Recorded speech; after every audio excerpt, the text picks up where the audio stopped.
Hello everyone and welcome back to another round of Tuesday Night Legacy, Pauper Edition. Tonight we just have some fun games being jammed between friends. We have Jameson on the left here playing his Turbo Initiative list, basically playing the rest of the initiative creatures that are still legal in the Pauper format. This is all around playing cards that can get you the initiative creatures as soon as possible, like Rite of Flame and Simian Spirit Guide, Lotus Petal, and Dark Ritual, to get the kind of bad, but still pretty good initiative creatures in play, Avenging Hunter and Goliath Paladin. Now, these are both 5 casts, so usually this is turn 2 that this is happening. But I mean, a 3/6 with Vigilance isn't bad, and a 5/4 with Trample is pretty good too. But this is all about getting the initiative. And so whenever these creatures enter the battlefield, you take the initiative. Unfortunately, I couldn't pull up in my box here the initiative, but I do have it on my screen here. Basically, you can either get a basic land, put it in your hand, get some counters on a creature, scry, make somebody attack you, make a player lose 5 life, draw some cards, create treasure tokens, make a 4/1 with Menace, or the ultimate, if you will, check the 10 top cards of your deck, find a creature from among them, put it into play, put 3+1/+1 counters on it, and it gains hexproof until next turn. So what you want to be doing is taking an Avenging Hunter or whatever and getting that initiative. You go through the entire thing, you get to reveal another initiative creature, put that into play, and now all of a sudden your 3/6 is a 6/9, or your Avenging Hunter is an 8/7, and they have hexproof. So it's quite good. And then you're taking the initiative again. The rest of the deck is basically Menace cards, or not Menace cards, Monarch cards with Crimson Fleet Commodore and Thorn of the Black Rose, or removal in Snuff Out. And that's the entire deck. You want to just advantage them out of the game with Initiative and Monarch. And we have Muxus actually playing 2 different decks during this video.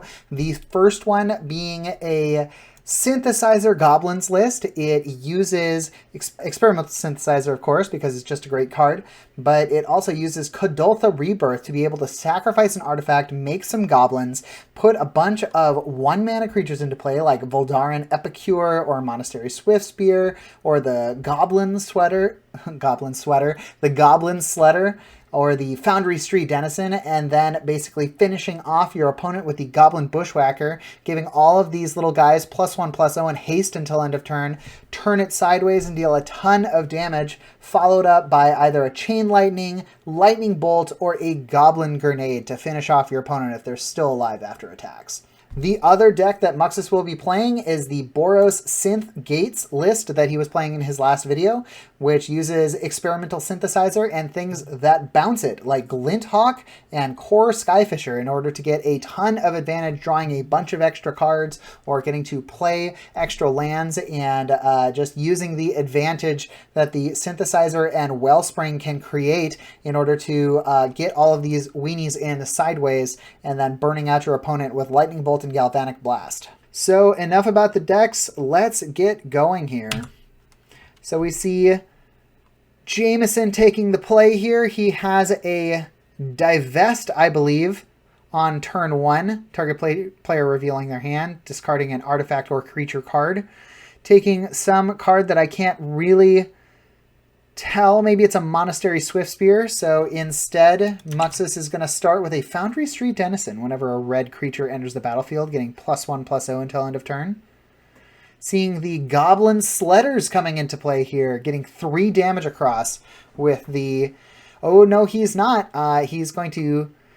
Jameson is going to spend 4 life to snuff out the Foundry Street Denizen, killing off that Denizen before it could deal damage, taking more damage now, but deciding that in the long run it's going to be less. We see the Sledders coming across here. They can also be sacrificed for +1/+1, I believe. Sacrifice any goblin to give target creature +1/+1 until end of turn. The Synthesizer showing another Denizen coming into play. Jameson spending some of his mana accelerants here to get the Crimson Fleet Commodore into play. This is a 5/2 with Trample. Now this is interesting because if you sacrifice a goblin, you could kill the Commodore, but instead decides to go for pumping the Denizen, getting a little bit more damage in, taking the Monarch, and then playing the Voldaren Epicure, which is going to get a blood token and deal 1 damage to each opponent. And we're going to see a Galvanic Blast, which apparently is ending the game here. Galvanic Blast and Lightning Bolt. Oh, no, it's not. Are we divesting, or...? No, there's not enough mana. So this is just them talking about their game here. So Muxus takes that one and then switches decks. So now we are on the Caw-Blade deck that doesn't have any Caw at all in it. Unless you count Glinthawk. This is a Synthesizer deck. We're going to see the Thraben Inspector come into play here, creating that clue token. This is a fun deck because of the Gate package. Basilisk Gate giving +X, where X is the number of gates you control. A Dark Ritual. And a Manamorphose. How do you play Manamorphose off of Plains? Oh, there was probably a... there must have been a Lotus Petal in play, and I just missed it. Because Jameson was reaching for cards... Not in his graveyard? Oh, but no, it was a Simian Spirit Guide is what happened, because you exile that from play. And we're seeing the boy come into play, Avenging Hunter, and we're seeing an Ephemerate. So we're getting to do the first 2 steps of the dungeon, which is going to be get a basic land, put it in your hand, put 2 +1/+1 counters on your boy, and now your opponent loses 5 life. So, you know, just in 1 turn. Pretty good. Mux is trying to decide what he's going to do here. Plays a Core Skyfisher to redeploy the Ichor Wellspring to draw an extra card. A Manamorphose is going to draw a card, making 2 mana of some color. That's 4 mana. 4 mana is going to get the Crimson Fleet Commodore, getting the Monarch. So Monarch is at the end of turn. Initiative is at the beginning of turn. Crashing in there for 5. Pretty rough stuff. Now, at least the Core Skyfisher can come across here and give all of this advantage to Muxus for 1 turn. Taking the initiative, getting a basic land from the deck, putting it into hand. So at least he can play that. These 2 boys, pretty big. I don't know what happened to the counters. Oh, they disappeared because of Ephemerate. Yeah, when you Ephemerate something, it loses all of its counters.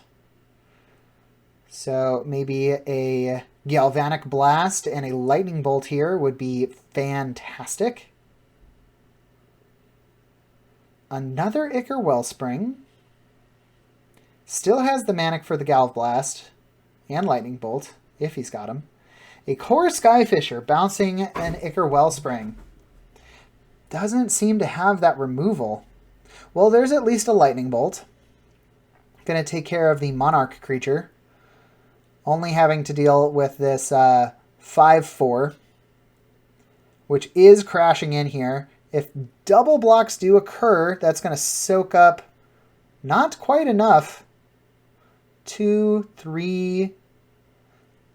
Maybe that... I don't know if that was enough damage, but apparently it was. And so we're seeing the Thorn of the Black Rose come down, taking the Monarch back no matter what. It just comes into play, says, I'm the Monarch now, look at me. So, can't really deal with that. We're seeing an initiative happen where some counters are going to go on this Core Skyfisher here. Another Thraben Inspector coming into play. And an Inspiring Overseer getting to gain a life. And it is a plus, or a 2/1 with flying. Attacking for damage with the Core Skyfisher. Getting to take Monarch back. Untapping, crashing in for 1 here, Death Touch. This is not ideal plays. Oh, but there's a Lightning Bolt. And we're going to redeploy the Monarch. The Thorn of the Black Rose. Taking the Monarch back. Deciding to make his opponent lose 5 life. Going down to 8, an experimental synthesizer showing a spare supplies. Another artifact that gets to draw a card when it comes in. If you sacrifice it, you can also draw a card. 4 more damage coming across the air. Monarch being taken again. Another Inspiring Overseer. Things are looking tough for Jameson at this moment. Untapping, drawing a Dark Ritual. Dark Ritual Ephemerate lands. And that's going to do it for this round. Thanks for watching. Please consider liking the video and subscribing to the channel if you want to see more of this content in the future. We have a bunch more of these on the channel, so go check out our backlog to see some other premium content. If you're curious about a deck you saw played here, the deck lists are always in the description of the video below. Thanks as always to Spellhold Games for letting us play at their store, and we'll see you next time for some more Magic content on Tuesday Night Legacy. Bye!